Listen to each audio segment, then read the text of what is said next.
Pak Ari, Banyak lagi apakah tadi.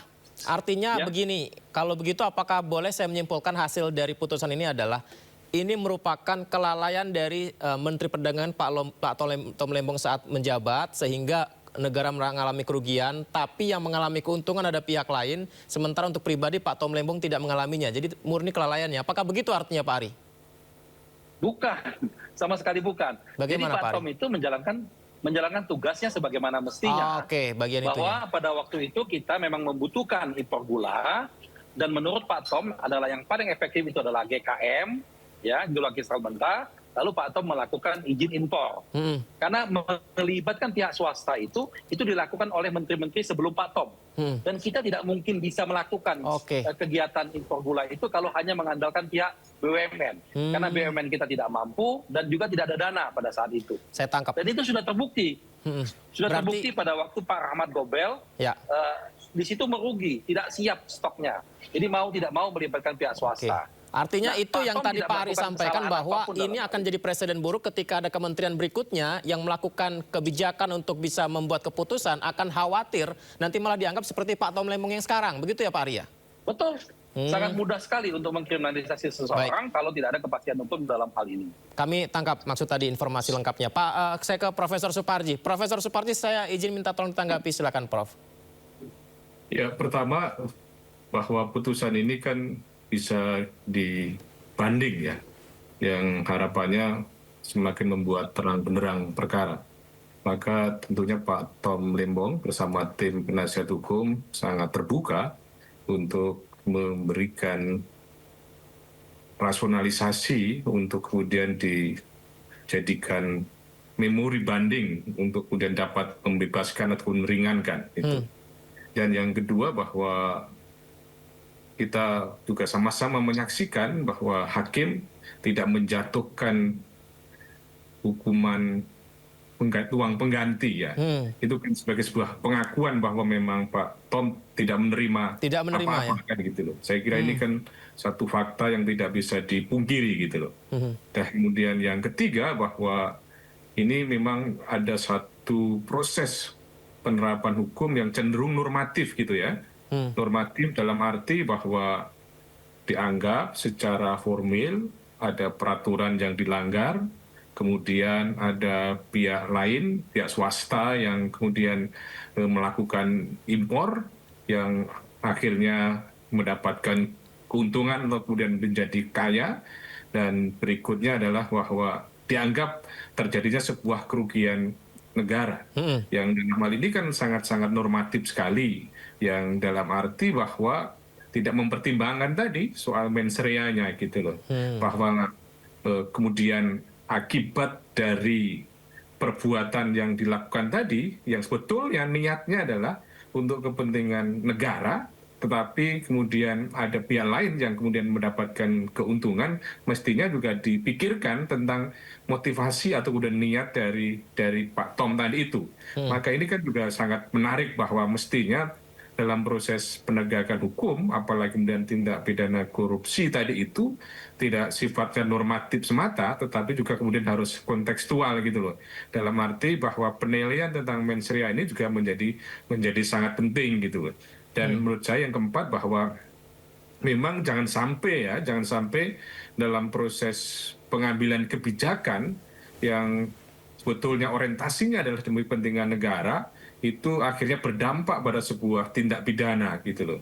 Maka ini harus kemudian menjadi momentum yang baik ya, momentum untuk pembelajaran bagaimana bahwa kalau kita identifikasi proses pemenuhan unsur-unsur ini kan sangat-sangat normatif dalam arti bahwa semata-mata dia menjalankan tugas dan kewenangannya, tetapi kemudian berdampak pada tindak pidana. Maka ini kan menjadi sesuatu yang sangat mengkhawatirkan di masa yang akan datang seandainya itu kemudian tidak dibuat terang benderang perkara. Dan pada sisi yang lain adalah menurut saya juga terbuka untuk melakukan eksaminasi terhadap putusan ini supaya kemudian menjadi satu pencerahan bagi masyarakat dan juga penyadaran dalam proses penegakan hukum. Jadi terlepas dari itu semuanya, bahwa ini adalah sebuah fakta yang kemudian sudah dinyatakan bersalah 4,5 tahun ya. Kalau kemudian menggunakan pendekatan pasal 2 sebetulnya relatif bahwa minimal kan 4 tahun kan gitu. 4 tahun yang kemudian tuntutan 7 tahun. Bahwa ini sebetulnya kan menunjukkan ada satu dilema gitu, adanya satu dari dilema hakim, dari hakim ya. Pada satu sisi sebetulnya bahwa hanya di atas ambang batas minimal gitu loh, yang kemudian ini kan menjadi pertanyaan, ada bisa saja kemudian dikualifikasi sebagai sebuah keraguan gitu loh, yang ini menjadi penting untuk kemudian proses banding ke depan atau kemudian kasasi atau kemudian peninjauan kembali kan, dari ancaman hukuman yang minimal 4 tahun tadi itu, kemudian tuntutan 7 tahun, kemudian vonisnya 4,5 tahun, ini kan sangat-sangat ya kemudian memperhatikan keterpaksaan ya 4,5 tahun tadi itu karena minimalnya 4 tahun.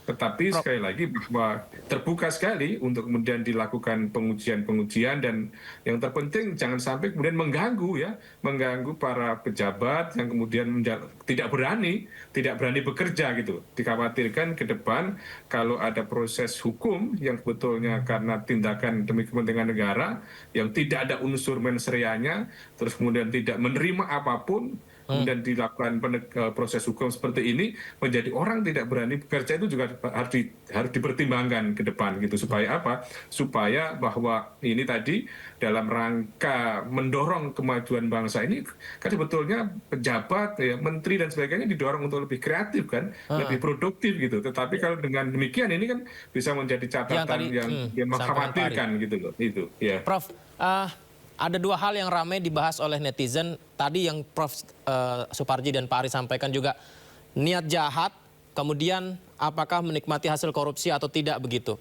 Nah, ketika dua hal ini tidak terpenuhi, apakah ini bisa dikategorikan bahwa vonis ini janggal, Prof? Ya, memang dalam konstruksi pasal 2 itu kan, memperkaya diri orang lain dan korporasi kan gitu loh. Jadi kemudian memperkaya orang lain ini memang nggak terpenuhi kan gitu loh. Akhirnya kemudian memperkaya dia tidak terpenuhi, kemudian memperkaya orang lain atau korporasi yang kemudian dianggap terpenuhinya gitu. Tetapi mestinya kan tidak berpikir seperti itu. Kalau kemudian tidak mendapatkan apa-apa gitu kan terhadap dirinya, itu kan mestinya dipertimbangkan untuk pemenuhan unsur tadi itu. Nah, pada sisi yang lain bahwa memang diakui juga tidak ada niat jahat gitu loh. Nah, ketika tidak ada niat jahat, betulnya secara kumulatif kan unsur pasal 2-nya menjadi tidak terpenuhi kan, karena barang siapa dengan maksud melawan hukum kan gitu loh. Dengan maksud ini kan sebagai satu bentuk niat jahat tadi itu. Tetapi ya tadi itu saya katakan bahwa ada sebuah dilema kan dalam proses pengambilan keputusan, karena kan mungkin saja perlu dicatat kan, belum ada sependek pengetahuan saya gitu, belum ada yang kemudian menyatakan vonis bebas gitu ya dalam konteks tindak pidana korupsi, atau mungkin ada ya tetapi kan sangat minimal kan gitu. Maka ini saya kira juga satu perhatian yang ke depan mestinya hakim dalam konteks ini memang ketika tidak ada pemenuhan unsur-unsur secara kumulatif dan kemudian sebetulnya tidak ada misalnya yang bersangkutan menerima apapun, itu menjadi perhatian ya untuk kemudian mempertimbangkan memberikan keadilan tadi itu. Tetapi bahwa secara normatif tadi memang ada unsur ya yang Permendak yang dilanggar, kemudian ada unsur bahwa orang lain mendapatkan fasilitas impor, ada unsur kerugian negara yang kemudian diderita. Akhirnya itulah yang kemudian menjadi dasar pengambilan keputusan. Yang saya katakan tadi bersifat sangat normatif tadi itu. Pak Ari, satu hal Pak Ari yang ditanyakan oleh tadi ketika wawancara dengan Tom Lembong adalah Majelis Hakim mengabaikan wewenangnya sebagai Menteri Perdagangan. Ini mungkin bisa diperjelas lagi, Pak Ari.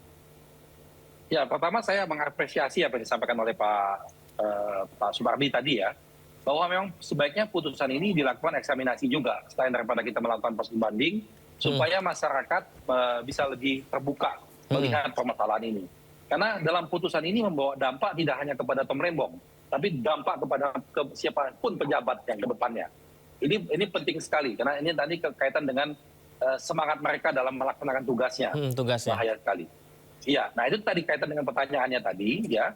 Jadi apa yang dilakukan oleh Pak Tom itu wewenangnya dia, bukan wewenangnya Kementerian Menko atau Perindustrian, sama sekali bukan. Jadi ketika pada memang Pak Tom tidak hanya mengurusi gula ya. Jadi jangan dipahami kalau Menteri Perdagangan itu hanya mengurusi gula. Banyak hal yang diurusin ya. Nah, dalam konteks ini, ketika dia melihat bahwa kondisinya memang membutuhkan impor, karena memang tidak mungkin kebutuhan itu dipenuhi oleh produksi dalam negeri, yang mau tidak mau impor, dia harus mengambil sikap itu. Mengambil sikap itu. Dan itu dilakukan Pak Tom sesuai dengan kewenangannya dia. Gitu. Jadi bukan kewenangan Menko atau kewenangan Menteri Perindustrian, itu kewenangan Pak Tom. Persoalan menunjuk swasta, itu yang menunjuk swasta adalah PPI. Itu juga fakta persidangan yang diabaikan lagi oleh hakim. PPI mengatakan bahwa mereka mengatakan dalam persidangan, mereka tidak mampu. Mereka sudah coba pada waktu zamannya Pak Nobel, mereka tidak mampu. Pendanaan tidak ada, kemampuan tidak ada. Jadi mau tidak mau, mereka harus melibatkan swasta. Gitu. Dan sampai saat ini pelibatan swasta itu masih dilakukan. Gitu. Dan ya, mesti diingat ya, tadi hakim juga menerima beberapa pembelaan kita. Pertama misalnya, kita keberatan terhadap hasil dari BPKP. Jadi tadi itu BPKP nggak dipakai. Yang dipakai itu hanya kerugiannya 194 M. Jadi bukan 500 sekian M kerugiannya ya. Karena menurut hakim bahwa yang apa yang disampaikan oleh BPKP tentang adanya beda biaya masuk tadi, itu nggak bisa dipakai sebagai kerugian negara. Jadi jauh berkurang. Berkurangnya jauh ya. Nah, itu jadi jangan lupa. Lalu yang kedua, hakim juga mengakui ketika kita walk out terhadap tidak hadirnya Bu Rini dalam persidangan, diakui oleh hakim bahwa itu benar. Makanya mereka tidak pakai keterangannya Bu Rini yang dibacakan itu. Itu juga diakui oleh hakim. Lalu juga hakim juga mengakui dalam proses persidangan kita menguraikan tentang memang tidak adanya niat jahat, diakui juga. Sampai putusan tadi niat jahat itu tidak ada. Jadi memang kelihatannya memang ini dalam posisi yang kebingungan para majelis hakimnya sehingga membuat putusan juga bolak-balik kurang baik ya. Sehingga kebingungan, mungkin mereka ada rasa khawatir, ada rasa ragu, sehingga putusannya juga menjadi minimal itu. Dalam pasal 2 betul kata Profesor tadi, itu minimalnya 4 tahun pasal 2 itu. Sehingga dia ragu-ragu sekali dalam memberikan putusan. Seperti itu. Pak Ari, bagaimana dengan pasal 2 yang bunyinya setiap orang yang secara melawan hukum melakukan perbuatan memperkaya diri sendiri atau orang lain dan merugikan keuangan negara atau perekonomian negara. Nah ini kalau orang lain yang merasakan keuntungan dari hasil yang diduga korupsi tersebut, apakah artinya Pak Tom Lembong terjerat bisa karena hal itu? Ya, itu dia, menarik itu. Nanti pakar pidana lebih tepat menjelaskannya ya. Bisa saja menguntungkan orang lain itu bisa saja. Tetapi ini sudah sangat logik. Orang lain itu pasti ada hubungan dengan dia, secara langsung maupun tidak langsung. Pasti ada kickback-nya nantinya. Apakah sebelum atau sesudahnya. Pasti ada hubungan ke situ. Nah, persoalannya Pak Tom ini sebelumnya tidak ada hubungan, sesudahnya tidak ada hubungan, sampai sekarang tidak ada hubungan. Dan tidak ada aliran dana ke dia. Apapun kepentingannya, baik itu dana maupun ada kepentingan-kepentingan lainnya, sama sekali tidak ada. Nah, persoalannya dalam kebijakan-kebijakan pemerintah, pasti ada pihak yang diuntungkan. Nggak mungkin pihak swasta kalau nggak untung. Itu juga aneh. Kalau ada pihak swasta mau bekerja untuk pemerintah, lalu mereka nggak mau untung, itu juga susah. Nah ini yang dijadikan permasalahan ini, kerugian negara hanyalah dihitung dari keuntungan yang didapat oleh para 8 perusahaan swasta tersebut. Mereka hanya menyatakan seperti itu. Jadi keuntungannya pihak swasta itulah dianggap sebagai kerugian negara. Seperti itu. Padahal dalam sebuah tender pasti ada keuntungan ketika proyek itu berjalan pasti gitu dong. ya. Baik. Pasti. Prof. Suparji bagaimana Prof? Ya, saya kira bahwa putusan ini kan memang masih menimbulkan banyak misteri kan, masih banyak menimbulkan banyak spekulasi kan gitu, karena pemenuhan unsurnya masih belum akurat gitu. Maka untuk itu sangat terbuka gitu untuk dilakukan sebuah eksaminasi kan, supaya menjadi pembelajaran yang baik dalam proses penegakan hukum ke depan. Dan sekaligus juga menjadi penting ya untuk kemudian melakukan klarifikasi kepada misalnya terdakwa gitu, dalam arti bahwa memang yang bersangkutan gitu ya, bahwa dalam perkara ini kan memang faktor penegakan hukum yang sangat bagaimana tidak mempertimbangkan gitu ya faktor niatnya, faktor bagaimana tanggung jawabnya, faktor kemenangannya dan sebagainya.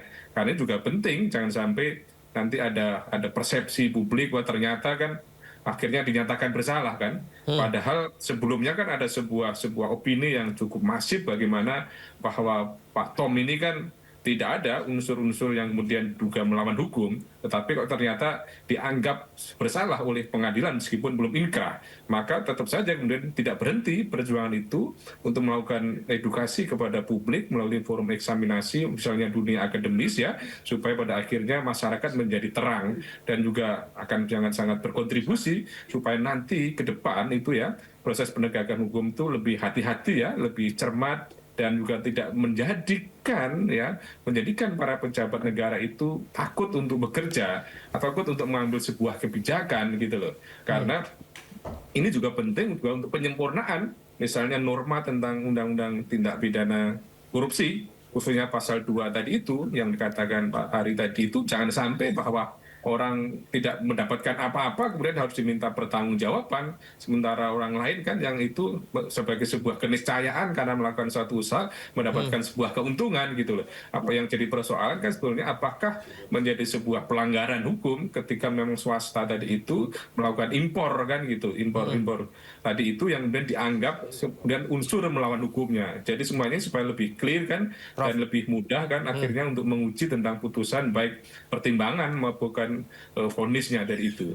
Profesor Suparji, eksaminasi. Dari fakta persidangan ini, vonis Tom Lembong apakah terkesan jadi seperti ketika impor tidak melalui BUMN, maka potensi korupsinya lebih besar? Apakah jadinya ke arah situ, Prof? Ya, saya kira ini kan bahwa bukan persoalan utamanya, bukan soal impor tidak melalui BUMN dianggap sebagai sebuah tindak pidana korupsi, tetapi adalah soal regulasinya. Apakah kemudian ada regulasi yang mengharuskan bahwa impor itu melalui BUMN? Maka ketika memang ada regulasi yang mengharuskan impor melalui BUMN, itulah yang kemudian dianggap semacam melawan hukum. Tetapi kalau tidak ada regulasi yang kemudian mengharuskan impor melalui BUMN, maka tidak ada unsur melawan hukumnya. Maka kemudian harus dicek tentang apakah memang ada sebuah keharusan impor tadi itu melalui BUMN, dan kemudian kalau memang ternyata tidak ada, maka berarti penerapan hukumnya menjadi tidak tepat. Maka ini yang perlu diidentifikasi. Apakah memang ada pasal-pasal yang secara limitatif, secara imperatif mengharuskan impor melalui BUMN. Jadi jangan sampai kemudian digeneralisir impor tanpa melalui BUMN itu adalah sebuah pelanggaran hukum. Kalau memang tidak ada hukum yang dilanggar gitu. Baik. Banyak yang ingin saya bahas, tapi sayang waktu kita terbatas. Pak Ari, ini mungkin terakhir. Saya sedikit saja bahwa ini jangan lupa, impor itu yang melakukan impor adalah PPI. PPI itu tadi. BUMN. PPI itu BUMN, PPI yang melibatkan swasta, ya. Dan sampai sekarang proses ini masih berjalan. Sampai saat ini proses melibatkan swasta itu masih berjalan. Pak Ari, apa langkah selanjutnya Pak Ari dari Pak Ari dan teman-teman kuasa hukum? Ya, insya Allah kita lagi mempertimbangkan untuk melakukan banding tentunya. Tetapi saat ini kami sedang menggunakan waktu yang diberikan oleh undang-undang untuk mempertimbangkan dengan baik langkah-langkah bandingnya.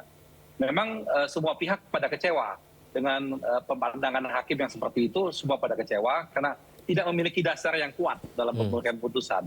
Bukan soal kalah menangnya, tapi dasarnya yang kita pentingkan. Dasarnya. Tapi apa boleh buat, hukum kita memang begitu kondisinya saat ini, kita akan tetap lanjutkan perjuangan, dan tadi yang disepertikan sampaikan oleh Prof, sangat baik sekali. Mungkin ada lembaga-lembaga lain yang melakukan eksaminasi, demi untuk kepentingan supaya ada kepastian hukum terhadap permasalahan ini. Baik, ketika langkah selanjutnya nanti izin bisa dialog lagi di Sindo Prime ya, Pak Ari ya. Dan kita bisa ngobrol lagi dengan Prof. Suparji juga. Terima kasih banyak sudah berbagi bersama kami. Selamat malam, Assalamualaikum. Terima kasih.